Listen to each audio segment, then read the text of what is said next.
no versículo 4 do Salmo de número 23. Ainda que eu andasse pelo vale da sombra da morte, não temeria mal algum, porque tu estás comigo, a tua vara e o teu cajado me consolam. Senhor Jesus, no teu nome, Senhor, nós estamos na tua casa. Pai querido, que a tua bendita palavra, Senhor, em nós possa nesta noite ser, Senhor, impactada, semeada, Senhor. Que a tua palavra em nós, Senhor, com os nossos corações, as mentes e os ouvidos abertos, que nós possamos ouvir o teu Espírito Santo ministrar sobre a nossa vida, e que a tua palavra possa ser cajado, possa ser a vara, Senhor, que nos conduz, nos traz direção, que nos consola, Pai querido. Em nome de Jesus nós oramos, amém e amém, aleluia, graças a Deus. Diz o salmista: passando pelo vale da sombra da morte, não temerei mal algum, porque tu estás comigo. E na quinta-feira passada nós então já fizemos a primeira parte, e hoje nós vamos dessa parte do tu estás comigo, a tua vara e o teu cajado me consolam. Graças a Deus. Meus irmãos, quando o salmista fala tu estás comigo, ele está lembrando de um dos nomes de Deus, que é Jeová Shammah. Tu estás ali, tu estás aqui, quando tratando de um local, ali ou aqui comigo. Isso fica claro lá em Ezequiel capítulo 48, verso 35, que diz: e o nome da cidade desde aquele dia será: o Senhor está ali, Jeová Shammah. Aqui é interessante a gente notar, Márcio, o que aconteceu com o slide? Não entrou, não deu? O interessante é nós notarmos aqui que o salmista, até no verso 3, verso 1, verso 2 e no verso 3, o salmista está falando de um Deus que está na supervisão, mas não é um Deus íntimo. Ele é o meu Deus, Ele está comigo. Agora o salmista está dizendo: tu estás comigo. Está falando de um Deus presente, um Deus íntimo com Ele nas suas situações. E isso é importante para nós, porque aqui ele substitui a terceira pessoa não chamar a Deus, Ele, para a primeira pessoa, já a segunda pessoa, tu estás comigo, tu és comigo, denotando aqui a intimidade do salmista para com a pessoa de Deus. Sejam bem-vindos, Deus abençoe. Meus queridos, por que o salmista diz aqui que ele não vai temer mal algum? E ele diz, claro, e ele deixa bem claro que eu não tenho mal algum, porque tu estás comigo, a tua vara e o teu cajado me consolam. Nós nunca somos muito conscientes da presença de Deus. A gente clama pela presença de Deus normalmente nas nossas angústias, nos nossos momentos de crise. A gente vai ter então uma percepção maior da presença de Deus conosco. Mas o ser humano, ele se acostuma muito rápido, inclusive com as bênçãos de Deus. Às vezes, quando nós estamos passando por problemas, por situações difíceis, nós clamamos a Deus, Deus responde o nosso clamor, e daqui a pouco, já muito rapidamente, a gente já se esquece da pessoa de Deus. E o interessante, José, a gente ter certeza, clareza da presença de Deus conosco, é de que eu tendo a noção da presença de Deus comigo, quando eu tenho noção da presença de Deus comigo, eu só pela noção de ter Deus comigo, eu me afasto do pecado. Mais ou menos como quando a gente toma banho. Quando a gente toma banho, quando a gente coloca uma roupa bonita, quando a gente põe um perfume caro, e a gente vai andar pela estrada, a gente observa muito bem onde é que a gente vai colocar o nosso pé. Porque, poxa, estou com um carro, estou com um sapato caro, estou com um sapato bonito. E aí então aquela calçada suja, aquela rua suja, você não procura a poça, você não procura o lodo, você procura um lugar que esteja limpo para você colocar o pé e para você não se sujar. Quando eu tenho em minha vida essa certeza de intimidade e presença de Deus comigo, eu naturalmente me afasto do pecado. Puxa, isso aqui não agrada a Deus, isso aqui não está de acordo com a vontade de Deus, isso aqui, esse tipo de palavreado, esse tipo de piadinha, esse tipo de programa de televisão, essas coisas da internet, isso aqui não agrada a Deus. Eu me afasto do pecado por naturalidade. Por quê? Porque eu sei que o Senhor está comigo. Você está entendendo? Você está entendendo? Mais ou menos, adolescentes, quando a gente vai para o colégio com um amiguinho. Quando a gente vai para o colégio com um amiguinho, né? Aquela turminha de adolescente, eu já fui adolescente. Então a gente vai fazendo bagunça na rua, e vai chutando lata, e vai apertando campainha, não é assim? Não, você não faz isso, eu sei que você não tem cara de fazer isso. Mas quando a gente é adolescente, a gente faz isso. Agora, quando a gente está com o pai do lado, quando a gente está com a mãe do lado, a gente é o santinho na rua. A gente é um santinho na rua. Os amigos da gente cumprimentam, a gente nem conhece o camarada, nem conhece aquele rapaz que está chutando lata, aquele lá que chutou o rabo do gato, nem sei quem é, mãe. Que menino sem vergonha. Não é assim que a gente faz. Isso é interessante quando o salmista diz: tu estás comigo. Porque, irmãos, a presença de Deus não serve para nós como um bombeiro só, como alguém que apaga o fogo, como alguém que resolve os meus problemas. A presença de Deus na minha vida, ela deve ser útil, ela deve ser prática também para a santidade da minha vida, para o reservado da minha vida, para que eu me preserve. Abra sua Bíblia aí, por favor, Isaías 43.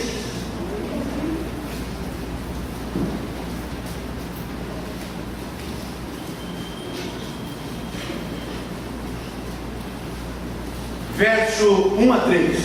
Isaías 43, verso 1 a 3. Quem achou? Leia para mim, por favor. Mas agora, assim diz o Senhor, que te criou, ó Jacó, e que te formou, ó Israel. Olha a intimidade da palavra de Deus, irmãos. Assim diz o Senhor que te criou, que te formou. Continua a dizer, por favor. Não temas, porque eu te remi, te chamei pelo teu nome, tu és meu. Quando passares pelas águas, eu serei contigo. Quando pelos rios, eles não te submergirão. Quando passares pelo fogo, não te queimarás, nem a chama arderá contra ti. Porque eu sou o Senhor, teu Deus, o Santo de Israel. Aleluia. Tem um hino aí que é muito comum, muito famoso no meio evangélico, que diz: e se passares pelas águas, não te afogarás, e se passares pelo fogo. Na verdade, o texto bíblico é diferente. O texto bíblico não deixa para nós a possibilidade de não passarmos. Nós vamos passar, o texto diz: quando você passar pelas águas, quando você passar pelo fogo, eu vou estar contigo, eu serei contigo. Agora, o interessante, irmãos, é a gente perceber um detalhe que, assim, passando rápido, a gente não percebe. Mas é de que, quando o salmista diz: tu estás comigo, me parece, dá a ideia no português de que eu sou uma pessoa aqui e que Deus está aqui do meu lado, e que Deus está aqui pertinho de mim, do meu lado. Mas no Novo Testamento nós vamos entender que nós não estamos fora de Deus, nós não estamos separados da pessoa de Deus. Não tem mais como cristão, não tem mais como a pessoa que aceita Jesus ser uma pessoa separada de Cristo. Nós vivemos em Deus, nós vivemos em Cristo. Em Atos, Pedro vai dizer que nós vivemos e nos movemos em Deus. Nós estamos em Deus. Por que eu passo pelas águas e não sou afogado? Porque Deus não vai sucumbir às águas. Por que eu passo pelo fogo e não sou queimado? Porque Deus não vai ser queimado pelo fogo. Por que eu não temo mal algum quando passo pelo vale de sombra da morte? Porque eu estou em Deus. Essa partícula é muito cara na teologia de Paulo. Quando Paulo, várias vezes, os irmãos vão se lembrar, quando Paulo fala nas suas epístolas, ele vai dizer, em Cristo. Os irmãos se lembram disso? Por exemplo, sou mais do que vencedor em Cristo Jesus. Ou seja, dentro. Não é que eu esteja Jesus aqui separado, o português dá essa ideia, mas espiritualmente falando, irmãos, nós estamos envolvidos com a glória de Deus, porque nós somos corpo de Cristo, nós somos a pessoa, Ele é o cabeça, nós igreja, fizemos parte do corpo dele. Então preste atenção em uma coisa importante aqui. O salmista, quando diz, passando pelo vale da sombra da morte, não temerei mal algum. O salmista, vamos em frente, irmão Jackson. O salmista ele vê duas coisas. Ele vê o vale da sombra da morte, obviamente, ele está falando, quando passar pelo vale, mas ele também vê a pessoa de Deus com ele. Isso é importante, é um exercício magnífico da nossa fé, irmão André e irmão Anderson Bueno. Porque normalmente, é ou não é assim? O pastor está enganado. Normalmente a gente vê um problema. Normalmente a gente se assusta com o problema. Normalmente eu me escandalizo, eu paro, eu fico com medo, porque eu estou vendo o vale da sombra da morte, mas eu não consigo ver o Senhor que é comigo. Você está prestando atenção? Eu preciso ver as duas coisas, porque se eu viver uma vida espiritual e eu não vejo os problemas, é mais ou menos como querer viver uma vida espiritual de fanatismo, que acha que tudo vai ser resolvido só pela... Não é certo. Eu tenho que ver sim o vale da sombra da morte que eu estou passando. Eu tenho que ver sim o problema que eu estou passando, até porque eu tenho que aprender com esse problema. Mas eu tenho que ver também que o Senhor é comigo, aleluia. Não ter só os olhos voltados para o problema em si. Há momentos na nossa vida, queridos, que nós não somos mais guiados pelos nossos olhos. Diz Paulo em 2 Coríntios 5 e 7 que nós não andamos por fé, nós andamos por fé e não pelo que vemos. Tem momentos na nossa vida, e eu sei que provavelmente você já passou por uma situação assim, em um vale de sombra, e um vale de sombra tão grande que você não consegue enxergar a pessoa de Deus. Tem momentos em nossa vida de crise, momentos de doença, de enfermidade, de desemprego, de problemas da família, em que eu não consigo enxergar, mas eu consigo crer na palavra de Deus. A palavra de Deus em mim, a promessa de Deus em mim, eu consigo crer na palavra de Deus, eu consigo crer naquilo que Deus já fez por mim, no meu histórico de fé. Às vezes, eu como pastor, eu conheço muitas pessoas que passam por várias situações na vida, como qualquer um de nós, e nós passamos por situações várias na nossa vida, e parece que toda vez que eu chego em um problema mais sério, toda vez que eu me encontro em um problema mais difícil, eu penso: Deus me abandonou, Deus me deixou, Deus não é comigo. Eu tenho que ter claro na minha vida o meu histórico de fé. Não, Senhor, aquele Deus que me curou de uma dor de cabeça, aquele Deus que me ajudou quando eu estava desempregado, aquele mesmo Deus que falou comigo quando eu estava necessitado, lá naquele problema pequenos, é o mesmo Deus que vai abrir e que vai abrir o mar para mim agora. O nosso histórico de fé, o meu tempo de fé, a minha caminhada de fé com Deus, eu tenho que ter claro isso. Eu não posso me esquecer. O salmista diz: eu trago a memória, eu não me esqueço de nenhum dos seus. Quero trazer a memória aquilo que pode me dar esperança. Eu não posso esquecer o que Deus fez por mim. Eu não posso esquecer o que Deus tem feito a mim. Aleluia. E esse Deus, passando pelo vale de sombra da morte, não temerei mal algum, porque tu estás comigo. Esse Deus é a nossa proteção, Jackson. Esse versículo fala principalmente do poder e da capacidade que Deus tem de nos proteger, de cuidar de nós. Do poder e a capacidade que Deus tem de cuidar das suas ovelhas, de proteger os vales que as ovelhas passavam, que Davi está se referindo aqui, eram locais que tinham sim pastagem, mas esses vales também tinham muitas cavernas, e nessas cavernas ficavam os animais selvagens, lobos, que queriam matar as ovelhas. Então preste atenção, meu irmão. Às vezes, na nossa vida, Deus nos abençoa a nós e nos conduz a uma boa pastagem. Mas lá naquela pastagem, mesmo lá, volta no Jackson, mesmo lá naquela pastagem, nós vamos ter situações de periculosidade para a nossa vida.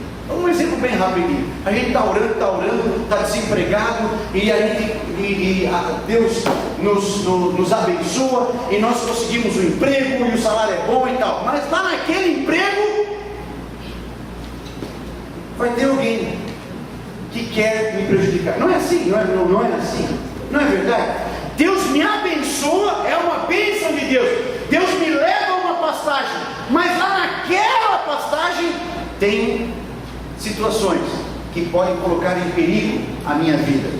E aí, meu irmão, eu preciso ter essa presença de Deus, porque eu só vou vencer na presença de Deus. Eu só vou vencer na pessoa de Deus. Então não é porque Deus me abandonou que eu vou deixar de orar.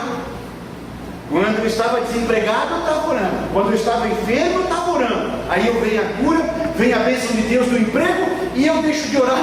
E aí eu vou estar correndo seríssimos riscos na minha vida. Não é assim. Já não aconteceu isso na sua vida? Já não aconteceu de você estar em uma situação e você está buscando a Deus porque você quer resolver aquele problema, mas depois que o problema é resolvido, você já não ora mais tanto, você já não busca mais Deus tanto? Por quê? Porque está tudo bem, estou ganhando um bom salário, tenho seguro-desemprego, tenho plano de saúde, o carro é bom, está tudo bem, pastor. Por quê que eu vou levantar de madrugada para orar? Por que eu vou fazer jejum? Por que eu vou ficar lendo a palavra de Deus e orando? Por que eu vou fazer isso? Está tudo bem. É disso que o salmista está falando. A proteção de Deus, meus queridos, deve ser sempre constante sobre a nossa vida. E eu digo mais, principalmente nas horas das nossas bênçãos. Porque é óbvio que nós passamos perigo no vale da sombra da morte, mas eu acho, e essa é uma opinião particular minha, mas eu acho que nós corremos muito mais riscos quando tudo está bem. Corremos muito mais riscos espirituais, muitos mais riscos quando tudo está bem. E a gente começa a ficar preguiçosinho, e a gente começa a se afastar de Deus, e parece que eu não preciso mais de Deus, e daqui a pouco, meu irmão, eu estou longe da graça de Deus. Eu preciso considerar isso.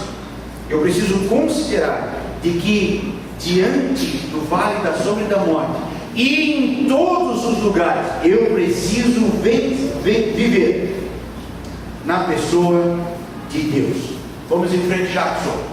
A vara e o cajado, passando pelo vale da sombra da morte, não temerei, porque tua vara e teu cajado me consolam. A vara e o cajado é o símbolo do poder de Deus. A vara e o cajado servem para a defesa da ovelha e para a admoestação da ovelha. O cajado do pastor traz direção, e a vara do pastor serve para espantar os animais, os lobos que estão por perto da ovelha. O poder de Deus, o símbolo do poder de Deus, está na vara e no cajado desse pastor, do bom pastor. E eu queria que você prestasse atenção em três coisas muito importantes sobre a vara e o cajado do pastor. Vamos em frente, já. Primeira dela, muito importante: a vara e o cajado do pastor são instrumentos do trabalho do pastor. Não são coisas que eu posso fazer, não são coisas que eu invento para fazer na minha vida. Hoje nós temos bastante campanhas que a gente inventa para fazer, bastante coisas que a gente inventa para melhorar a espiritualidade. Corredor de sal, rosa de Saron, perfume trazido de Israel, um monte de coisa que a gente inventa para ver se resolve a nossa situação. Agora, a palavra de Deus deixa claro que a vara e o cajado são do pastor. Não são coisas que eu faço, não são coisas que eu invento, não são métodos meus, não são artifícios humanos. O poder, irmãos, o poder está na mão do pastor, do nosso pastor, o pastor da nossa alma, Jesus Cristo. Ele tem poder para resolver aquilo que na minha vida precisa ser resolvido. Não sou eu, não é um método. A igreja norte-americana tem muito disso, né? 7 passos para a sua vitória, 18 estágios de um casamento feliz. A gente inventa muita coisa. Agora eu queria que você prestasse atenção nisso, que a vara e o cajado são instrumentos de trabalho do pastor, e ele é perito em usá-lo. Não vai funcionar na minha mão, não vai funcionar se eu quiser que for. Não é uma varinha mágica que eu possa pegar. Não, vou lá comprar o cajado. Esse viu numa campanha, o cajado do pastor. Eu vi, você comprava por R$50 o cajado do pastor. Isso não tem nada a ver, meu irmão, com instrumentalização de Deus. Isso aqui nós estamos falando de um cajado que é Deus quem usa na minha vida, para proteção e para me guiar. Segunda coisa importante, vamos em frente, Charles. O cajado e a vara, elas são necessárias para a minha vida. Não tem como eu atravessar o vale de sombra e de morte sem o cajado e sem a ação da vara. Não tem como eu querer atravessar, ou querer ter vida, querer ter plenitude de vida, sem ter a vara e o cajado. Nós queremos. Eu tenho uma filha pequena, e quando a gente acorda ela de manhã para estudar, quando a gente diz para escovar o dente, eles não gostam, nós não gostamos. Estou falando da minha filha, mas me lembrando de mim. Porque ter a disciplina, porque ter a ordem, porque ter a regra, nós queríamos viver sem. Eu queria viver um casamento que eu pudesse fazer o que eu quero. Eu queria poder viver um relacionamento com a minha esposa, onde eu faço o que eu quero e o que eu bem entendo. Eu mando na minha casa. Eu queria ter uma vida financeira que eu faça o que eu quiser. Eu queria ter uma vida espiritual que eu pudesse tocar do meu jeito. Não, Senhor. Para que eu possa vencer, para que eu possa caminhar com Cristo Jesus, para eu ter vida, eu vou precisar da vara e do cajado do pastor. Você está entendendo?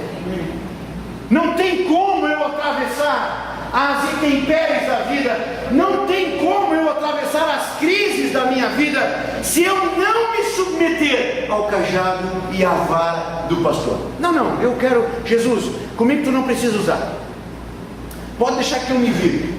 Nós fizemos isso, irmão. Parece brincadeira, mas a gente faz isso. De vez em quando nós fizemos isso no nosso casamento. Não, Jesus, pode deixar que eu faça, pode deixar que eu sei como lidar com a minha esposa, pode deixar que eu sei como lidar com os meus filhos, pode deixar que eu sei como lidar com a minha vida financeira. E é óbvio que Jesus se afasta.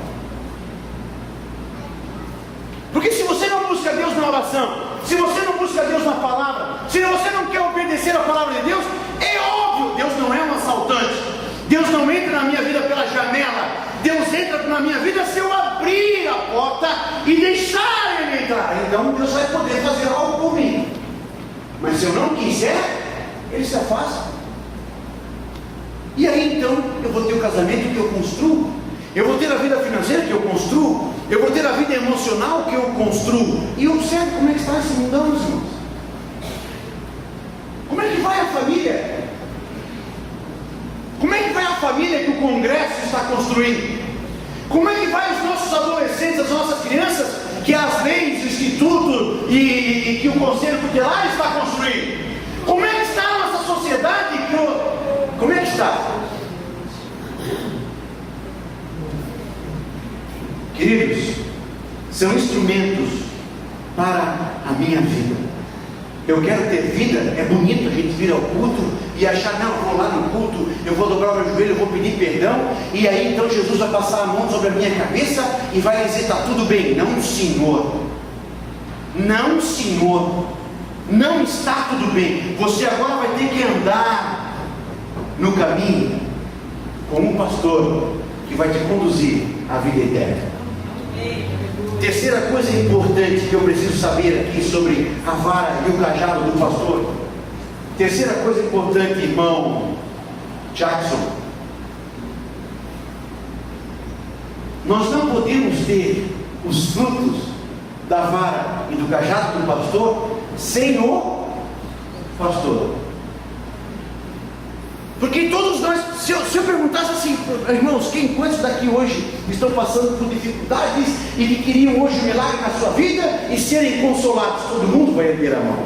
Agora, quantos querem andar com o pastor com a vara e o cajado?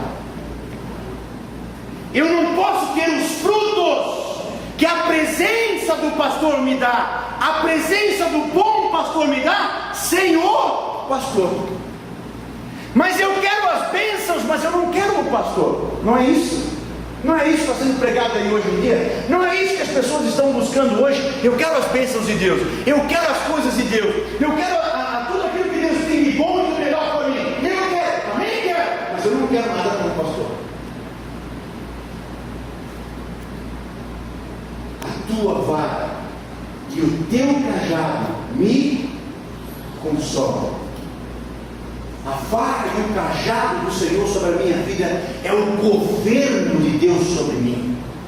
Eu preciso ser controlado, eu preciso ser freado, eu preciso ser governado pelo poder da palavra de Deus em mim.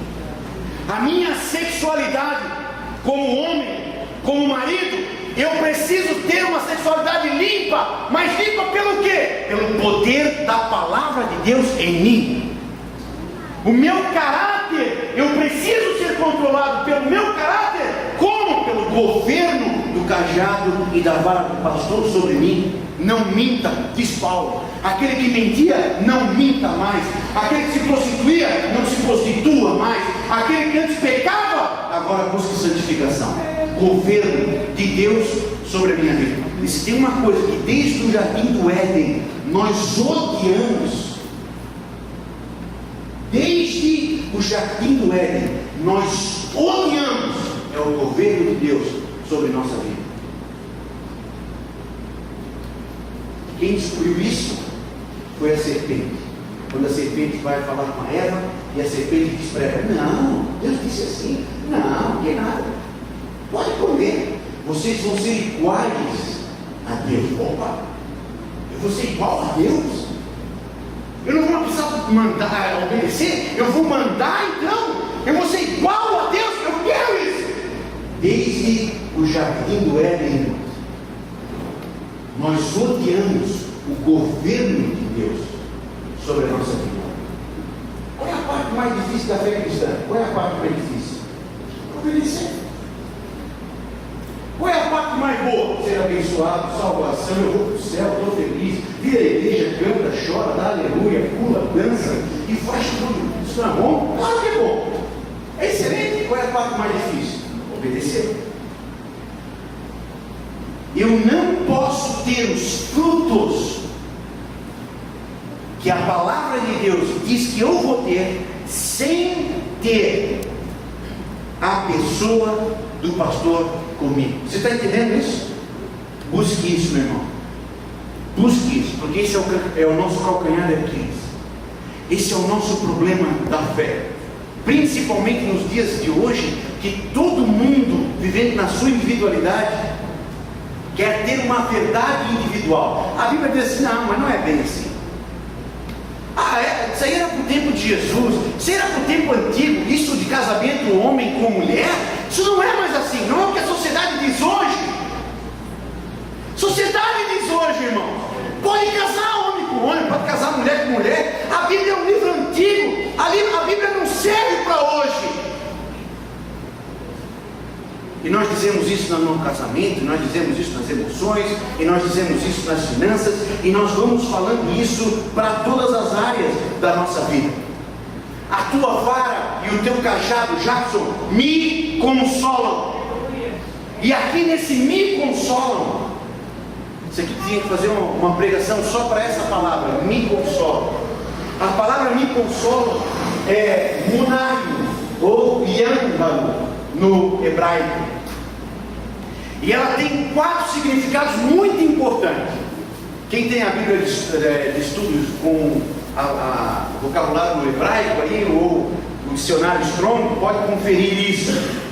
A primeira coisa, quando a gente lê no Salmo, parece tão bonitinho, né? A tua vara e o teu cajado me consolam. Dá a ideia de alguém que está chorando e que vem que o pastor vem e vai enxugar as lágrimas, como está lá em Apocalipse, né? Eu enxugarei dos olhos todas as lágrimas e tal. Consolam para nós no português, dá uma ideia de que a gente está triste, a gente está brabinho, e que daí vai vir um amiguinho e vai dizer: não é assim, não te preocupa, não é isso que diz o texto bíblico para nós. Não é essa a ideia do Salmo. Primeira coisa importante que a gente vai ter que ter dessa ideia de consolo é que eu preciso de arrependimento. Eu preciso me voltar para a angústia do meu erro. Eu preciso lamentar o meu erro. E aqui é o momento mais difícil do Salmo 23. Não é o passar pelo vale. Não é o estar, no verso 5, faz uma mesa perante mim e os meus inimigos. Não é o momento mais difícil. O momento mais difícil está nessa palavra de consolo de Deus. O consolo de Deus exige o arrependimento com dor. Eu me lembro, uma vez que eu estava iniciando o ministério lá em Blumenau ainda, o pastor Valmor me convidou para... Ele precisava de um obreiro para estar junto. Um casal estava passando por um problema de adultério e não tinha nenhum obreiro, eu era líder de jovens, ele me convidou para estar na reunião. E eu fiquei lá, no meu canto, sentado, só junto, e o pastor conversando com o casal, o marido negando: o pastor, eu não fiz, daqui a pouco o camarada confessa: não, pastor, eu traí a minha esposa, aconteceu e tal. E aí quando eu achei que o camarada ia confessar, ia se arrepender, ele falou: não, mas o senhor precisava ver que mulher. O senhor precisava de ver como que ela se veste. É um instrumento do diabo. Ela se jogou em cima de mim. Quer dizer, eu me arrependo, mas a culpa é do outro. Quando Deus consola, quando Deus age na nossa vida, eu preciso me arrepender, e me arrepender com um lamento. Eu não podia ter feito isso. Eu não podia ter feito isso à pessoa de Deus, porque eu pego, irmão, eu não pego com a minha esposa. Quando eu deixo de pagar alguém da igreja, quando eu dou o cano em um cheque, eu não estou pecando contra um credor, eu não estou pecando contra a minha esposa. O pecado é contra Deus. E é isso que eu tenho que ter claro. Quando eu peco, quando eu erro, eu tenho que ter claro que eu não estou pecando contra a minha esposa, eu estou pecando contra Deus. Eu não podia ter feito isso. A única pessoa que está do meu lado, a única pessoa que deu a vida por mim, a única pessoa que pode me ajudar, a única pessoa que é fiel na minha vida, eu não podia ter traído a confiança de Deus em mim.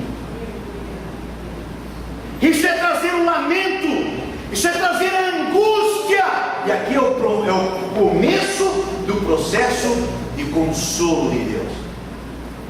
Se eu não passar por isso, se eu não passar por esse processo, eu não posso ter o segundo significado dessa palavra, consolo, que é ressuscitar. Eu tenho que me arrepender para poder ser ressuscitado. Olha que coisa interessante, meu irmão.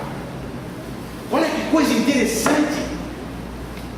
A pessoa está em vida, mas está morta por causa do pecado, separado da pessoa de Deus, separada do relacionamento de Deus. Mas quando eu me arrependo, quando eu busco a presença de Deus com lamento, eu sou ressuscitado.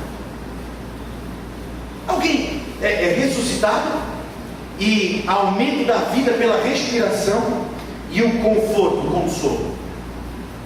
Não sei se alguém já passou por alguma situação séria assim, ou se alguém se lembra quando era pequeno, quando era menor, que vivia em casa, e que aqui no domingo a irmã Glória fez um teatro muito bom, a mensagem muito forte, de alguém que quebra o vaso e que fica com aquela culpa de ter quebrado o vaso especial da vovó. Os irmãos viram o teatro? Mas eu não sei se os irmãos se lembram, quando pequenos, que cometeram um ato grave em casa, que fizeram lá uma arte e que sabiam que iam apanhar. Os irmãos se lembram disso? O José não, o José tem cara de ter sido um filho exemplar, mas eu me lembro disso várias vezes. Aí a gente está com aquela angústia, a gente está com aquele nosso pecadinho lá dentro do coração, e aí a mãe está lá na cozinha, a gente já passa assim, cabeça baixa, não quer nem olhar, e a gente se esconde. Quando ele está devendo na rua, está devendo, não conseguiu pagar o mercado, está lá o fiado, R$300 lá para pagar, e a gente está caminhando e lá vem o dono do mercado. Ah, meu Deus do céu! Ei, é disso que o salmista está falando. Escuta isso. Eu quero que você entenda isso daqui bem. É disso que o salmista está falando. Enquanto aquela mácula estiver em mim, eu estou morto. Enquanto aquele pecado estiver em mim, o salmista Davi diz, depois que ele adulterou, depois que ele pegou com Betseba, depois que ele matou o amigo dele, depois que aconteceu tudo, ele não tinha confessado o pecado dele. O salmista diz que, em alguns textos, eu chorava na minha cama, eu fazia nadar o meu leito nas minhas lágrimas, os meus ossos estavam apodrecidos, eu estava morto. Tenta imaginar o que é para um homem que está traindo a sua esposa, chegar em casa, abraçar o filho, deitar na cama com a sua esposa, como se nada tivesse acontecendo, está morto. Aquele peso, é disso que o salmista está falando. Tua vara e o teu cajado me consolam, porque ele vai me levar ao arrependimento, e eu vou ressuscitar. Eu vou ressuscitar.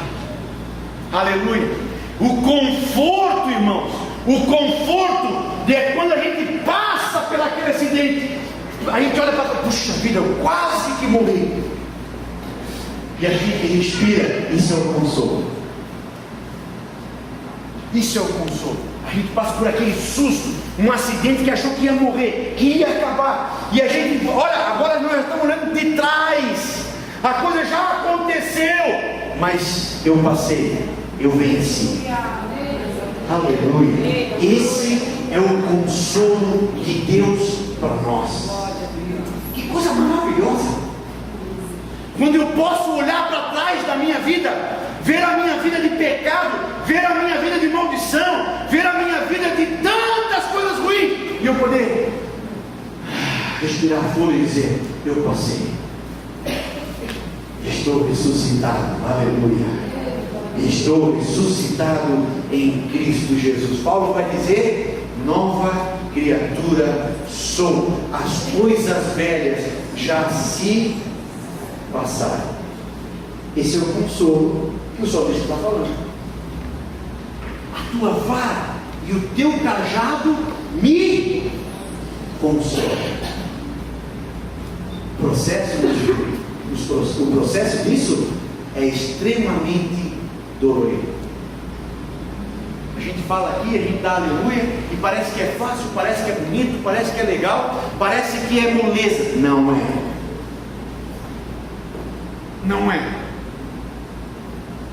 Eu ter que parar e me confrontar com os meus pecados.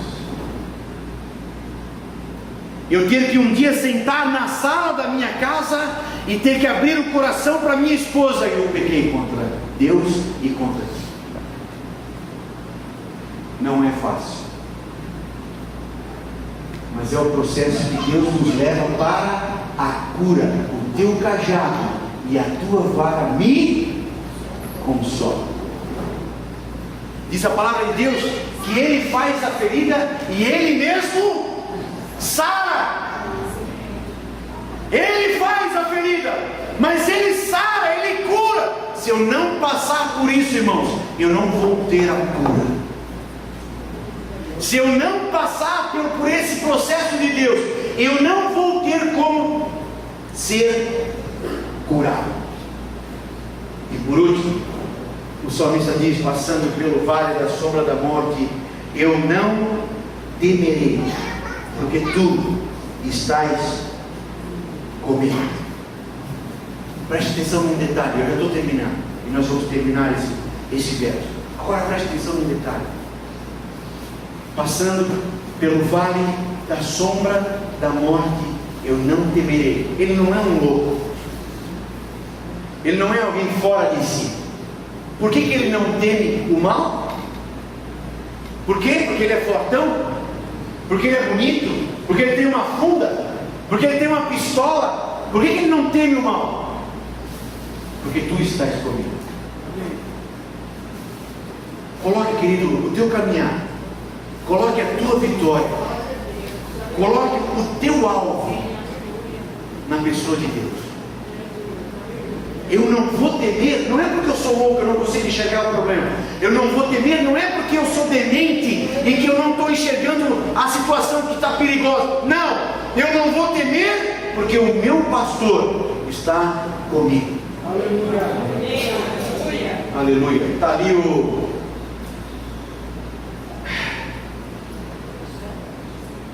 esqueci o nome. O Alexandre com o bebezão dele no colo. Como é o nome dele? O Gabriel. Pergunta para o Gabriel se ele está preocupado com o vento. Pergunta para o Gabriel se ele está preocupado com o trânsito. Está dormindo ali. Eu não temerei, porque eu estou com o papai. Você está entendendo? Eu sei no braço de quem eu estou. Eu sei quem cuida de mim. E é por isso que eu não temo. Eu tenho Deus. Eu tenho Deus. O mar se levantou. A fornalha foi aquecida 7 vezes mais. Mas eu sei quem cuida de mim. Aleluia. Glória a Deus. A tua vara e o teu cajado me consolam. Eu vou passar.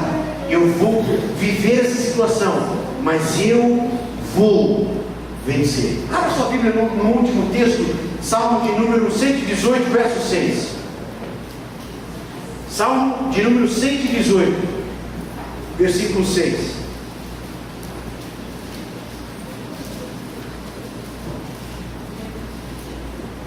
Leia para mim, por favor, quem achou?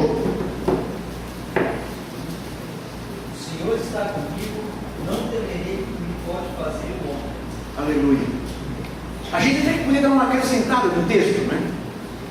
Eu não vou temer o que me faz o homem e não vou temer o que me faz os demônios, porque maior é o que está em mim do que o que está no mundo.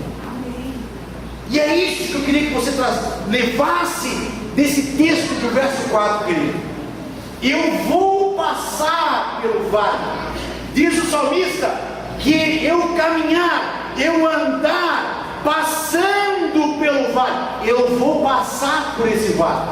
O vale não foi feito para mim parar nele, morar nele, terminar nele. Passando pelo vale, eu não temerei, porque tu estás comigo. Amém? Queridos, caminhe, dê mais um passo. Embora na dificuldade, embora no vale da sombra e da morte, dê mais um passo, porque nós não vamos terminar nesse vale, nós vamos em frente com Cristo Jesus. Se Cristo comigo vai, eu irei. Aleluia, graças a Deus. Senhor meu Deus, meu Pai querido, obrigado, Senhor, pela Tua palavra. Que a Tua palavra em nós, Senhor, em nossas vidas, que a Tua palavra, Senhor, possa produzir frutos, nos fazer caminhar, Senhor. Que no vale de sombra e da morte, que no vale de trevas, Senhor, nós possamos ver, nós possamos perceber, nós possamos ter, Senhor, a Tua presença clara, alva como o dia, Pai querido. Que ninguém enxergue, mas que eu possa estar vendo, Senhor. Que ninguém acredite, mas que a minha fé em Ti, Senhor, inabalada em Ti, Senhor, possa estar dizendo que nós vamos chegar, que nós vamos passar pelo vale da sombra e de morte. Abençoa cada um dos Teus filhos, Senhor, na enfermidade, na família, Senhor, no trabalho, onde quer que esteja passando o Teu filho, nesta noite pelo Seu vale, que Tu possa ser com ele, que a Tua palavra, Senhor, possa trazer vida e vida em abundância aos Teus filhos. Em o nome de Jesus, nós oramos. Amém.